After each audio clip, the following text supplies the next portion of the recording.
damay présenter li nga xamante ni moom mooy ne ñi nga xam ne ñoom ñoo amal bés bi muy Focus Event Charity nekk une association à but non lucratif créée depuis 2020 mais ñu ngi ko structuré ci 2023 bi ci lañ koy soog a structuré mettre ko en œuvre mu nekk une association ñu nekk di évoluer dans le social ci particulièrement ci talibé yi les personnes démunies les handicapés ainsi de suite donc ak parfois ñu intervenir ci yenn aspects yoo xamante ni dañu koy suggérer ainsi de suite donc tey ñu amal li nga xamante ni mooy don de sang ñu nekk ci en partenariat avec la convention des jeunes reporters du Sénégal bu Thiès Ouest mu nekk suñu deuxième édition don de sang donc mën nañ ni bokkul woon ñun suñu ay activités phares bokkul woon suñu ligne de mire parce que Focus Event Charity bi muy ñëw dafa ñëwoon pour innover dafa ñëwoon pour agir ci aspect bi nga xamante ni nit yi moom lañ gënoon a négliger dafa ñëwoon pour créer ku ko dégg mooy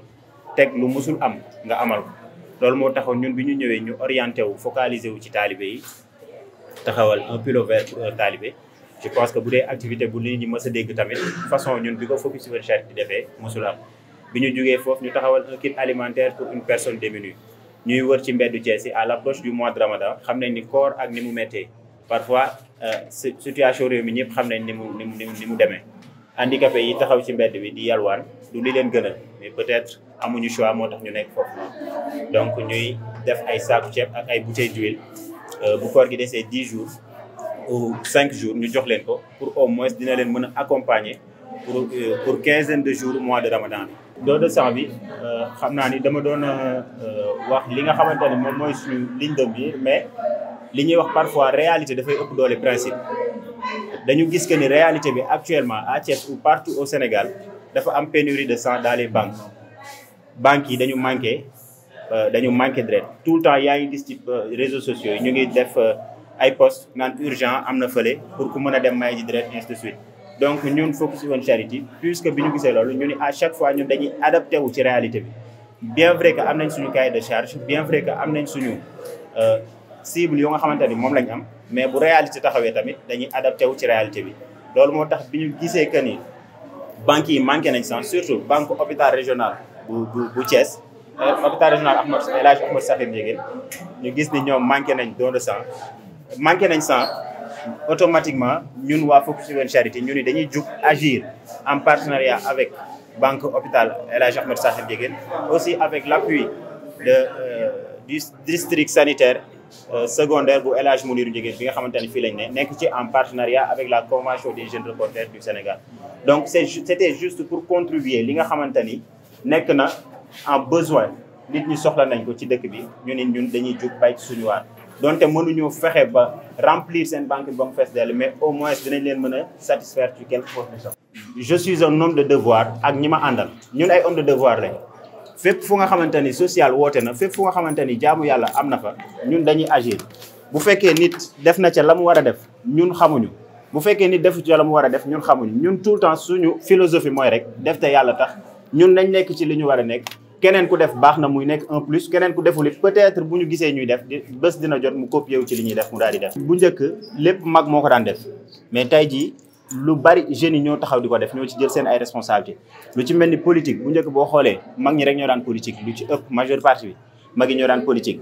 yenn aspect yu bari boo demee mag ñi ñoo ko daan def mais tey jii boo xoolee jeunes yi dañ cee jël seen ay responsabilités ndax lan am na li ñuy wax que ni nouvelle technologie bi mi ngi fii. Peut-être jeunes yi ils étaient pas informés amuñu woon la bonne information pour jug bay seen waar xam fa ñu war a teg seen tànk ñu teg ko fa mais tey jii ak technologie bu bees bi tey jii ak partage de l'information bi ainsi de suite et cetera tax na ba jeunes yi ku ci nekk xam seen ay responsabilités ku ci nekk xam fi nga war a taxawee.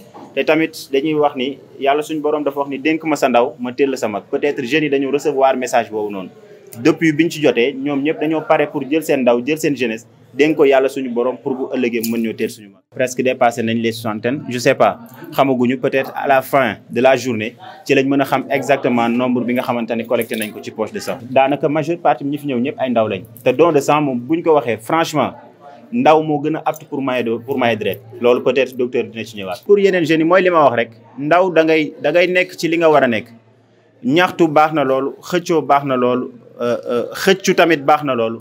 waaye tamit je pense que ni mbir bala nga koo dundee foog nga dundal ko ba pare donc ñun ñoo nekk ay xale ñun ñoo war a defar réew mi ñun ñoo war a yori réew mi ëllëg tamit liñ naan cin bu naree neex su baxee dafay xeeñ liñ naan kuy raam tamit di la yóbbu bu amee kooku doo dutewu que ni kii bis bu amee dina ma yóbbaale donc nañ nekk ñun ci li ñu war a ne nañ jóg defar suñu réew mooy activité yu mel nii ak yeneen ñun ñëpp nañ jug taxawal ko kii bu jàppee côté bële kii jàpp côté bële bu ñu boolee suñu doole incha allah dina baax. Docteur Diagne, donc de la Banque de sang de l'hôpital régional de Thiès. Tout d'abord, je voudrais remercier Pape Massa et toute l'association Focus 7 Charity parce que l'INI Dougoulet, il y a de cela 5 à 6 mois, ils avaient organisé un don. Et quand ils ont constaté que nous aussi, la femme pénurie de Kubi, ils ont tenu à refaire la même chose. Donc, dans le dit gërëm di leen sant ni ma gisee nag seen organisation bi xëy na di ñaax yeneen ndaw yi ñu roy ci ñoom parce que Sénégal li tax banques yi di ñàkk deret c'est seulement que les gens n'ont pas la culture du don volontaire de sang. di ñuy faral di remarquer fii mooy nit ñi ci benn circonstance rek la ñuy ñëw hôpital maye deret mooy nga am un parent bu feebar ñu war ko defal deret amuñ deret buñ ko defal ñu ne la indil say mbokk pour nga maye. Alors que nit ñi bu ñu amoon cette culture di maye deret dangay dem ba dañuy def de telle sorte que banque bi day am deret tout le temps sa mbokk bu feebaree on n'aura pas besoin de te dire indil tel ou tel pour mu maye deret. Donc ni ma gisee lii mooy fexe ba loolu li ko mën a xeex mooy des associations comme ça di organiser ay collecte nit ñi am la culture du don volontaire de sang, pas la culture du don de sang seulement mais la culture du don volontaire et spontané de sang.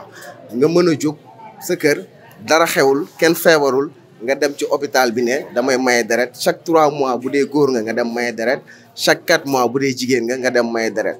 Association yu mel nii aussi saa yuñ ko mënee organiser benn collecte bu nga xamante ne dinañ fi jëlee ay plus de 60 poches yooyu aussi day dimbali banque bi. parce que banque de sang bi fait office d'un centre de transfusion sanguine maintenant bi nekk Dakar CNTS lañ koy wooye centre national de transfusion sanguine. Maintenant Sénégal région boo dem am na un centre régional de transfusion sanguine di correspondre à la banque de sang. Donc lépp li ñuy def CNTS mën nañ koo def ci centre régional de transfusion sanguine bi moom la ñuy wooyee banque de sang mu nekk ci biir hôpital régional bi. Avantage yi bëri na que ce soit ci kii recevoir deret bi parce que kooku dafa feebar mais que ce soit aussi ci ki nga xamante ne day maye deret. Kii maye deret premier avantage bi nga ciy am mooy di nga ci am yàlla parce que acte bu noble la jaamu yàlla la te yàlla boo ne boo sauvé benn nit mel na ni àdduna bi yëpp nga sauvé. te booy maye deret poche boobu noonu day dem pour sauver ji nit. Ça c'est vraiment un bénéfice bu nga xamante ne ñëpp mën nañ ci d'accord. Yeneen bénéfice yi ñi ngi nekk ci wàllu wér-gu-yaramu nit ki parce que booy maye deret sa deret bi dafay renouveler wu. ci deret dafa am lu ñuy woowee ay globules rouges yooyu noonu dañoo war di renouveler wu chaque 90 jours. Maintenant booy maye deret da ngay stimuler yaram bi pour muy gën a defar globules rouges yu bees di éliminer cellules yu màgget yi ay cellules yu bees di ñëw et loolu naturellement ça participe à la régénération nit ki dafay gën a jeune. Donc beneen bi mooy que ni saa boo mayee deret dañ lay defal un ensemble d'analyse bu ñuy woowee un bilan dinañ la defaral sa groupe sanguin defaral la sérologie bu nga xamante ne yenn infection yëpp dañuy xool ndax deret bi nga xamante ne yaa ngi nekk di ko may nit amul lenn lu ci nekk lu mën a loraale ki nga koy may.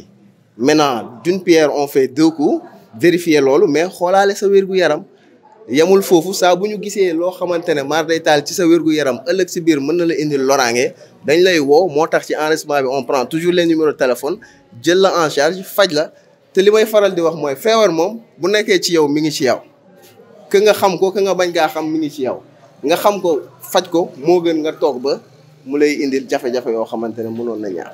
Merci beaucoup. Moi je m'appelle Oulimata Fall, je suis la coordonnatrice départementale de la Convention des jeunes reporters du Sénégal. C'est un œuvre humanitaire donc organisée par l'association Focus Event Charity en collaboration avec la Convention des jeunes reporters du Sénégal. Donc il n'en est pas à son apogée parce que c'est la énième fois que l'association Focus Event Charity organise des activités de ce genre et la Convention des jeunes reporters du Sénégal a jugé nécessaire de collaborer avec cette association pour ensemble aller dans un but plus précis, c'est-à-dire aider à travers des dons ou bien des aides humanitaires ou bien une œuvre humanitaire comme je viens tantôt de le dire. Et aussi c'est l'occasion pour la Convention des jeunes reporters du Sénégal d'inviter l'association Focus Event Charity a pérennisé cette collaboration dans diverses activités qu'ils ont eu à faire durant l'année 2023, mais aussi aux activités qu'ils projettent de faire durant l'année 2023-2024.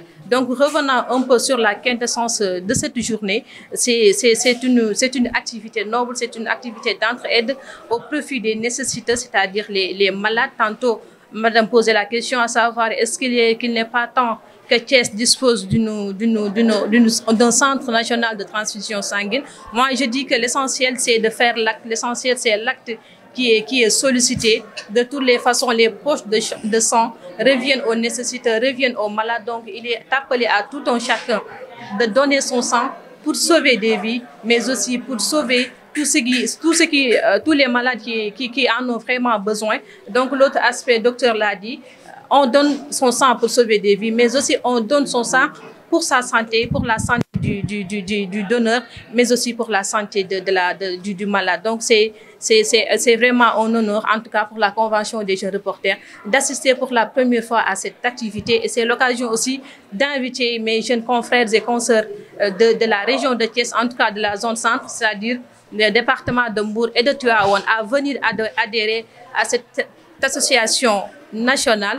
Donc, ce sont des activités. La Convention des jeunes reporters du Sénégal, ce n'est pas seulement l'aspect de la formation, parce que le but principal de la Convention des jeunes reporters du Sénégal, c'est former et c'est d'accompagner les jeunes reporters, en particulier les journalistes et les techniciens, en général les acteurs des médias, il y a les cadreurs, les journalistes, les techniciens, entre autres. Je vous invite vraiment à venir adhérer massivement à cette association pour qu'ensemble, prochaine fois, nous tous nous venons assister à ces activités humanitaires qui est d'une importance capitale. Je peux dire que peut-être l'association Focus Event Charity est mieux habilitée à répondre à cette question, mais je peux dire qu'on a pas mal mené d'activités ici au centre de transfusion Serigne Mounirou Ndiéguène. On peut dire qu'ils sont nos partenaires, parce que demain dimanche, on a une journée Clean Day consacrée à ce centre hospitalier qu'on va nettoyer. Et c'est encore l'œuvre de la Convention des jeunes reporters du Sénégal.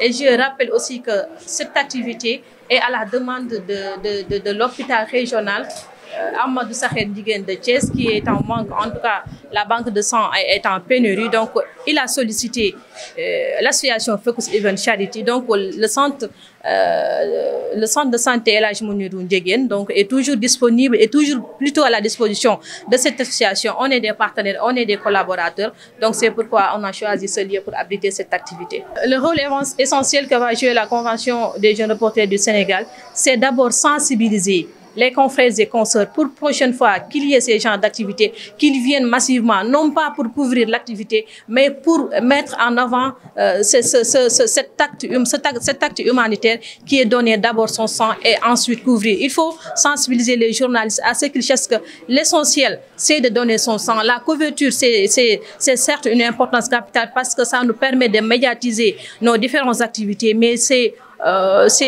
plutôt de sensibiliser nos jeunes confrères et consoeurs à avoir une idée de ce qui est vraiment le don de sang. Le nombre de postes, la journée n'est pas encore terminée. Peut-être vous aurez les données après la fin de cette journée que les médecins qui sont venus ici vont devoir dévoiler. Merci beaucoup. Bonjour tout le monde. Bonjour le monde entier à travers le petit écran. Je me nomme Mohamed Sissoun, je suis le chargé de communication de Focus Event Charity. Notre credo, c'est Defte Yalla Takh. Et il n'y a pas de chose plus sociale que le don de sang. Parce qu'à chaque fois, maintenant, vous pouvez décider de ne pas donner de sang. Vous pouvez le dire. Moi, je ne vais pas participer à ces activités, vous pouvez le dire. Mais vous ne pouvez pas jurer que vous n'allez pas bénéficier maintenant de ces dons de sang. Maintenant, fort de cela, est aussi conscient maintenant du manque de sang, du manque crucial de sang dans les banques de sang.